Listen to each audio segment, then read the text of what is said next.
What's going on? What's going on? This is Jeff. Let your will be your light. The nation is moving. We move for real. Muscle, mind, money. Baby, let's get into it. Today we talking real estate. Real estate is real. And we're going to be talking cash flow on this particular video. What is cash flow and how to analyze it?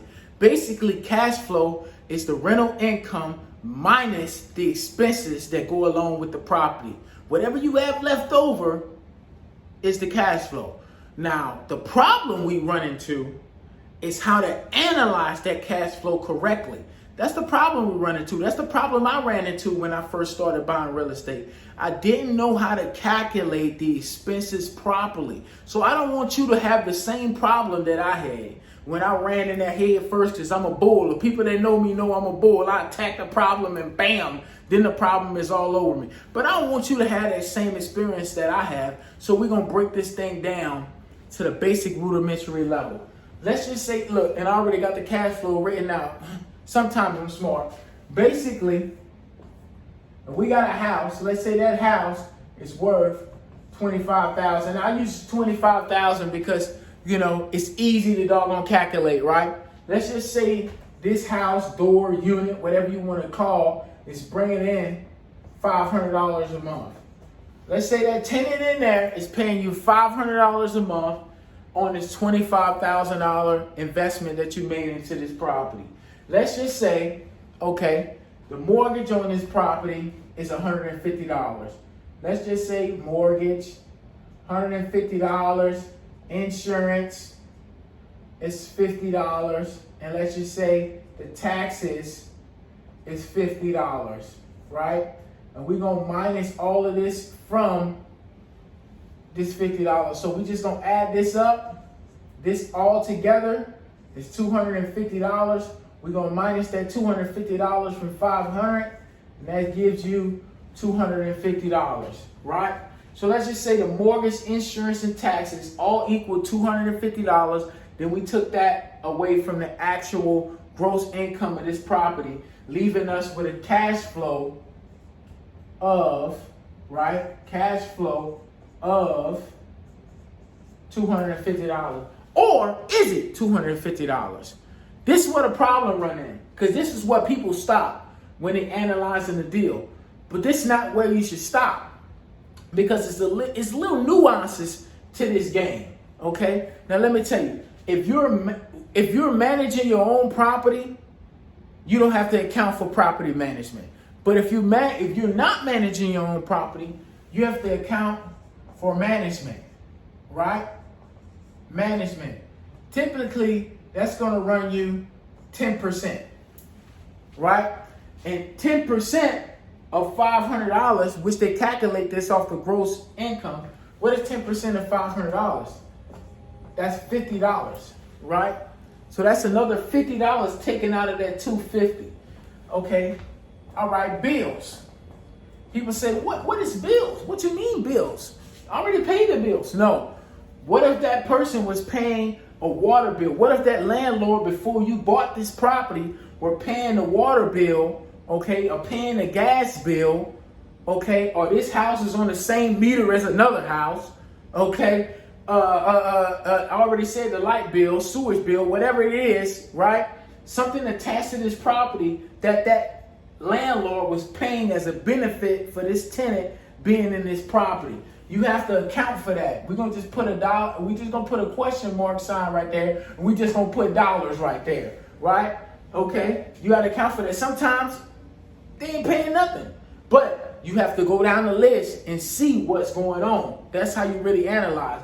So we already got 50 if you're managing it yourself, you ain't gotta worry about that. If the person not paying no bills, you ain't gotta worry about that. But if they are, you have to calculate that in your numbers before you purchase that property, right?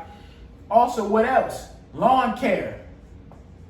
Lawn care. This is a big one right here. This one will go over your head. What if that landlord had a bulk deal on lawn care because they had 100 properties or 40 properties or 50 properties, and they had a bulk deal on lawn care from a guy or girl that they knew, right? they was doing their lawn care for them and was charging them $20 a yard to do that lawn care. Okay? So now you have to account for that. Do you take over the lawn care, or do you make the tenant take over the lawn care? So these are some things that you have to juggle with. Now you can say you can have the tenant taking over the lawn care, but what if that lawn care was nothing but like a square on the doggone block, and they had a bulk for the whole street, or they owned controlled the whole street, or controlled the whole block, or controlled the corner. You have to account for that. So you'll have to throw that back on that tenant, or you have to take over that lawn care cost. You got to think about that. So we put a question mark by that. What if that's $40 or something like that? What if that's $40? That's a question mark. What if? Okay, but you got to look into it to find these things. So we already got mortgage, insurance, taxes, management, bills, lawn care. What else you have to account for? CapEx. What is CapEx, people? That's capital expenditures. That's things like the roof, the hot water heater, the HVAC system. And people say, well, how can you account for that every month? It's a simple formula. Okay, your HVAC system has a 10-year lifespan. You got a 10-year warranty on it, right? How much it costs to get it installed? You have to do the research. Typically, it's around $5,000 to get it installed, right? Over here, well, I can get them installed for $5,000, maybe less. So you would take that $5,000 and you would divide, got my handy dandy calculator right here, right? You would take that $5,000 and divide it by 120 months. 120 months is 10 years, about 120 months, right? So you take that $500 and divide it by 120, and that'll give you $4. Okay, hot water heater, the same way. Hot water heater, the same way. That'll run you 10 years, whatever. And so you see what I'm saying? Hot water heater costs you $500. Well, I put $500. I mean $5,000 divided by 120. That'll give you $41. I'm sorry, guys. $41. You put in there for the AC unit. AC, $41. $41. You got hot water heater, $4. You got the roof. Typically, a roof will last you 20 to 30 years, depending on if you got architectural shingles, depending on what it is. You can factor in that roof replacement. You just do 20, 30 years, 12 times 20, that's 240 months. Okay, you would say that it'd take you $5,000 to replace it. Divide that by 240, you got $20 right here. $20 for the roof. So you got $41 for the AC, $4 for the hot water heater, $20 for the roof will run you about $65. That's how you calculate a capital expenditure. And you can keep going down the list or however, and trust me, these numbers are vary. These numbers will vary because, this is if you get in stuff brand new, if you walk into the door and everything in the house brand new, the roof is brand new and all that. So you can adjust these numbers by how old the roof is, how old the hot water heater is, how old the AC is.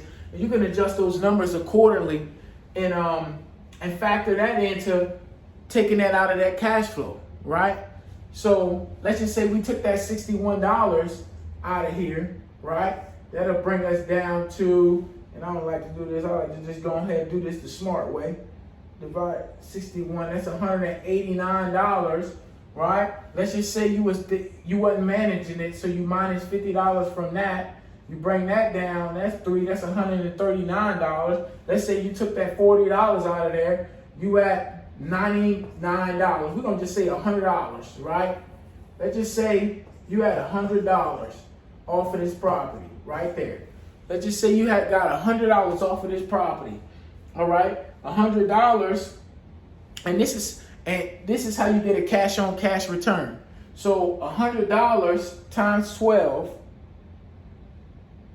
$100 times 12, that'll get you $1,200 divided by 25,000, which is the initial investment right here, what you paid for.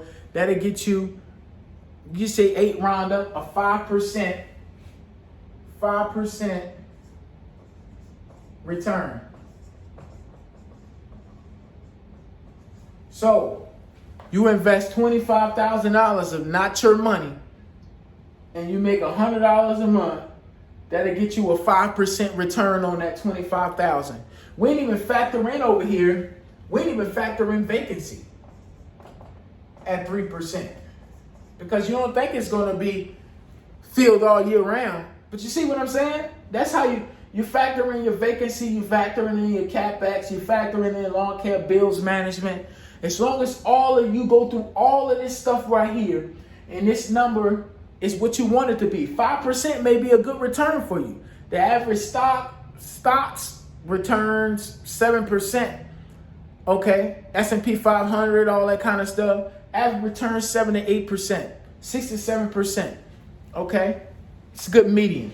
You get a 5% return on $25,000. It's not even your money. You go get the money from the bank and get a 5% return cash on cash. That's still good, depending on what kind of investor you are, depending on what kind of return you want for your money. So if you want a 7% return on your money, this may not be a good deal for you. Okay? If you want an 8 to 10 to 12% return on your money, you want a 7% return on your money, okay, just like the stock market, you want this investment to outperform the stock market for you. You know how to calculate the numbers. But what I see a lot of people doing is not looking at this. They only look at that. Okay? You can't just look at that $250 right here. You have to add all of this up and put it in there. Once you get that number, now you know what you're working with. Okay?